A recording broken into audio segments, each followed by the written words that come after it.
కొన్ని రకాల సమస్యలతో పెద్దగా ఇబ్బంది లేకపోయినా బాగా అసౌకర్యాన్ని కలిగిస్తూ ఉంటాయి.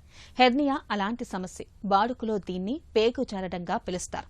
తగ్గినప్పుడు, తుమ్మినప్పుడు చర్మం కింద నుంచి ఉబ్బులాగా బయటకు కనిపిస్తూ చిరాకు పుట్టించే హెర్నియాకు ఆధునిక వైద్యంలో ఇవాళ చక్కటి చికిత్స అందుబాటులో ఉంది. అయితే మనలో చాలా మంది హెర్నియాను పెద్దగా పట్టించుకోరు. అలాగే తోసేసుకుంటూ తిరుగుతూ ఉంటారు. మరి తప్పదనుకున్నప్పుడు లంకోటాను, బెల్టును బిగించి కడుతూ ఉంటారు.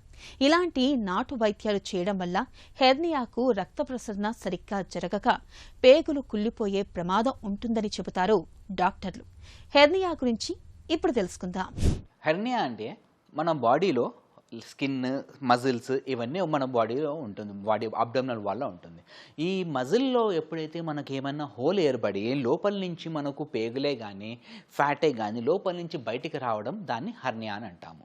మొదలు అంటే హెర్నియా ఉన్నప్పుడు మనకు హెర్నియా వల్ల వచ్చే ప్రాబ్లమ్స్ ఏమనేది తెలుసుకోవాలి. కొన్ని స్టేజెస్ లాగా హెర్నియా కాంప్లికేషన్స్ మనం ఆలోచించవచ్చు. ఇనిషియల్ హెర్నియాస్ ఉన్నప్పుడు అది లోపలనే హోల్ ఉండి లోపల నుంచి స్ట్రెచ్ అయ్యేటప్పుడు కొంచెం పెయిన్ ఉంటుంది. ఇంకొన్నిసార్లు ఏమవుతుంది, హోల్ లోపల నుంచి మనకు స్వెల్లింగ్ లోపల ఉన్న పేగులే కానీ బయటకు వచ్చేసి కొన్నిసార్లు మళ్ళీ లోపలికి వెళ్ళిపోతుంటాయి. దాన్ని రెడ్యూసిబుల్ హెర్నియా అని అంటారు. బయటకు వచ్చేస్తుంది, లోపలికి వెళ్ళిపోతుంది. ఇంకొక స్టేజ్, నెక్స్ట్ స్టేజ్ ఏమవుతుంది, లోపల నుంచి హెర్నియా బయటకు వచ్చేసి లోపలికి వెళ్ళదు. అప్పుడు వెళ్ళకుండా అది అక్కడే ఇరికిపోయే ఛాన్సెస్ ఉన్నాయి. దాన్ని ఇర్రెడ్యూసిబుల్ హెర్నియా అంటాం. ఆ టైంలో మనం లేచి నిలబడి లోపల పండుకోబెట్టచ్చు అన్నా కూడా అది లోపలికి వెళ్ళదు.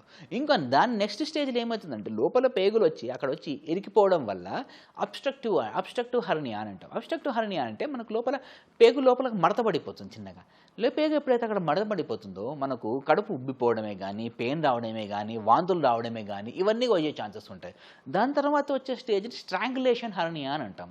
స్ట్రాంగులేషన్ అంటే మనము పేగు లోపల ఎక్కడైతే చిక్కుకుపోయిన తర్వాత దానికి బ్లడ్ సప్లై చేసే ఒక వెజల్స్ ఉంటాయి. ఆ వెజల్స్ కూడా మనకు తిరిగిపోవడం వల్ల బ్లడ్ సప్లై అనేది తగ్గిపోతుంది.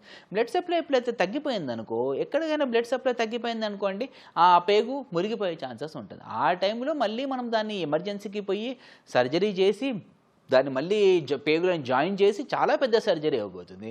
ఇలా స్ట్రాంగులేషన్ మిస్ అయిపోయి చాలామంది చనిపోయిన వాళ్ళు కూడా ఉంటారు కొన్నిసార్లు. కాబట్టి ప్రాబ్లం ఉన్నప్పుడు కొంచెం దాన్ని ఎర్లీగా డిటెక్ట్ చేసుకొని దాన్ని సర్జరీ చేయించేసుకోవడం అంత ఉత్తమం ఏం లేదు. ఇంకా లంగోటా లాంటివన్నీ కొన్నిసార్లు కట్టుకోవడంలో అది లోపల హెర్నియా అనేది ఒక ఫిజికల్ డిఫెక్ట్. లంగోటా కట్టుకోవడం వల్ల ఆర్ కొన్ని బెల్ట్స్ పెట్టుకోవడం వల్ల కానీ అది దాని నుంచి పెద్ద వచ్చేదైతే ఏమీ అది హీలింగ్ అయితే కాదు.